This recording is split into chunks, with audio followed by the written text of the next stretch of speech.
তো আজ হচ্ছে 19 জুন, আজ হচ্ছে নন্দুর বিয়ে। তো আমরা চলে যাচ্ছিলাম গায়ে হলুদের জন্য। আমি তো রেডি হয়ে গেছি, তোমরা তো আমার লুক দেখেই নিয়েছো। এই যে তনুর বাড়িতে আমি চলে এসেছি, তনু রেডি হচ্ছিল। তো দেখো আমরা সবাই চলে আসলাম, কামারপাড়া থেকে ভাগ্যশ্রী উঠে গেল। তো এই যে এখানে দেখো তনু আছে, নেহা আছে, এই যে আমি আছি। তারপরে আমি তনুশ্রীকে বললাম যে একটু সুন্দর করে আমার লুকটা দেখিয়ে দে, তো ভিডিও করছিল। তো নন্দুর বাড়ি অ্যাকচুয়ালি তিওরে। তো আজকে ভেবেছিলাম ফার্স্টে মনিকার বাড়িতে যাব, তারপরে ওখান থেকে নন্দিতার বাড়িতে যাব। তো মনিকার বাড়িতে যে গেছিলাম ওটা শ্যুট করা হয়নি। তো দেখো তোমরা এখানে সবার লুক দেখতেই পাচ্ছ। ওই যে পিছন থেকে তনুশ্রী আর নেহা আসছিল। তো এই যে দেখো আমাদের ব্রাইড, কি মিষ্টি লাগছে দেখতে। দেখো এখানে নিয়মকানুন হচ্ছে।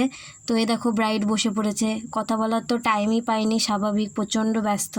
এখানে আমরা সবাই মিলে আড্ডা মারছিলাম। ওই যে ফোন ঘাটছিল ওটা হচ্ছে নন্দিতার বোন তর্নি। তো পুরো গায়ে হলুদের ব্লগটা আমি এখানে দিতে পারছি না, তো পরের ব্লগের জন্য অপেক্ষা করো।